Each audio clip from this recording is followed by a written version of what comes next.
Hello बच्चों, कैसे हो सब लोग। यहाँ पे आपके सामने एक बहुत ही प्यारा क्वेश्चन है, स्क्रू गॉज पे बेस्ड है। A screw gauge has some zero error but its value is unknown. We have two identical rods, दो रॉड है हमारे पास।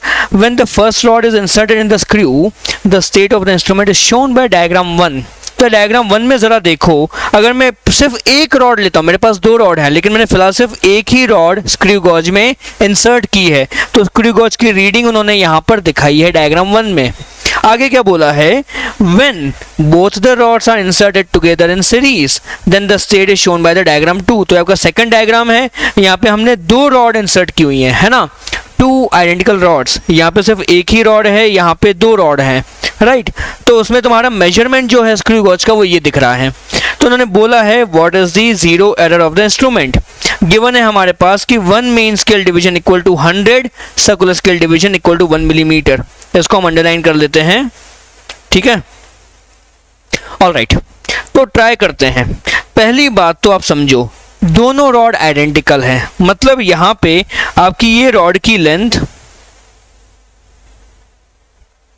ये रॉड की लेंथ आपकी मान लो L है, तो यहां पे रॉड की लेंथ कितनी होगी, L और L, यानी कि टोटल लेंथ मेरी यहां पे कितनी हो गई, 2L के बराबर, करेक्ट। तो यहां पे मतलब मेरा एक्चुअल रीडिंग दोनों की मुझे पता है।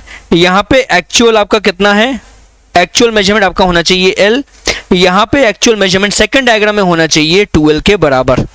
लेकिन ऑब्जर्वेशन बच्चों कितना होगा, आपका एक्चुअल क्या होता है, एक्चुअल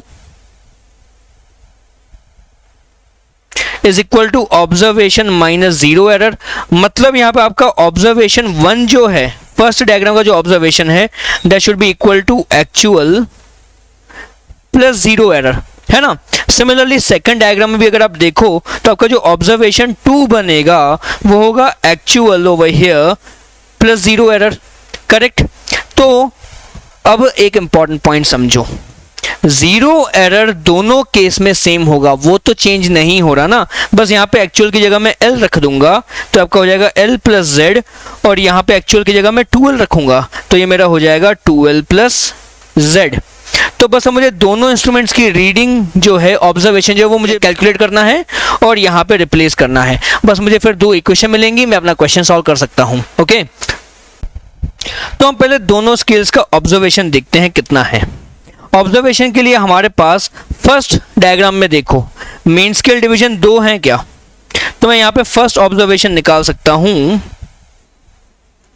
ये मेरा ऑब्जर्वेशन 1 में O1 लिखता हूँ। यहाँ पे मेन स्केल रीडिंग कितनी है, 1 प्लस 1 यानी कि 2 है क्या, और 1 main scale division equal to 1 millimetre है, तो मैं यहाँ पे 2 मिलीमीटर लिख दूँ प्लस। अब मेरा लीस्ट काउंट कितना है, तो मैं लीस्ट काउंट पहले कैलकुलेट कर लेता हूं।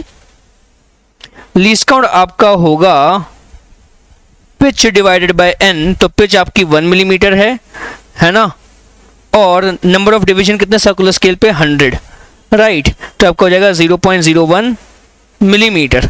तो मैं यहाँ पे मल्टीप्लाई कर दूं लीस्ट काउंट यानी कि 0.01 मिलीमीटर और इनटू सर्कुलर स्केल रीडिंग कितनी है आपकी 12 के बराबर, तो मैं इनटू 12 कर दूंगा। तो मेरा फर्स्ट ऑब्जर्वेशन जो है O1 वो कितना आया, यहाँ से मुझे मिलता है 2.12 मिलीमीटर, 2.12 मिलीमीटर, ओके। अब सेकंड ऑब्जर्वेशन देखते हैं इस डायग्राम में। तो यहाँ पे मेरी मेन स्केल रीडिंग कितनी है, 1 2 3 और 4 है ना, तो मेन स्केल रीडिंग मेरी हो गई 4 मिलीमीटर। तो मैं उसको लिखता हूँ O2 करके, observation O2 will be main scale reading is 4 millimetre plus least count 0.01 millimetre लेते हैं, और into circular scale reading, circular scale reading यहाँ पे कितनी है 10 के बराबर बच्चों। तो यहाँ से मुझे O2 कितना मिल रहा है, O2 मेरा हो जाएगा 4 प्लस 0.10 यानी कि 4.10 मिलीमीटर। तो यही वैल्यू हम यहाँ पे इक्वेशन में पुट करते हैं।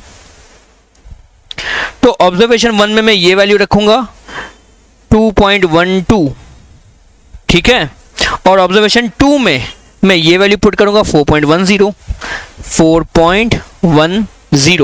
करेक्ट। तो अब आपके पास linear equations and two variables हैं, ये आपकी फर्स्ट इक्वेशन या सेकंड इक्वेशन, बस उनको कोई भी मेथड लगा के सॉल्व करना है। तो मैं यहाँ पे सब्स्टिट्यूशन लगाता हूँ, यहाँ से मुझे L मिलेगा 2.12 माइनस Z।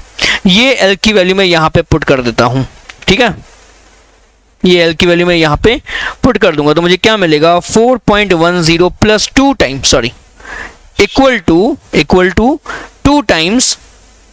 अब यहाँ पे L की जो वैल्यू है इसको मैं पुट करता हूँ 2.12 माइनस Z प्लस Z, ठीक है। तो मुझे यहाँ से क्या मिलेगा 4.10 इज इक्वल टू 2 इंटू 2.12 कितना होगा 4.24 माइनस 2Z है ना, 2 इंटू Z 2Z हो जाएगा, और फाइनली फिर प्लस एक और Z है तो प्लस Z।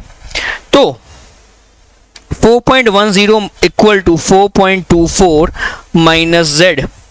तो Z को ले जाओ लेफ्ट में और इसको ले जाओ राइट में। तो Z गया लेफ्ट में 4.24 माइनस, ये राइट में जाके माइनस होगा 4.10, ठीक है। तो यहाँ से आपको Z कितना मिल जा रहा है बच्चों 0.14 मिलीमीटर, और ये आपका पॉजिटिव जीरो एरर है बच्चों, है ना। तो मैं यहाँ पे 4 ऑप्शन जो गिवन है उसमें ऑप्शन सी मार्क कर सकता हूँ, ठीक है।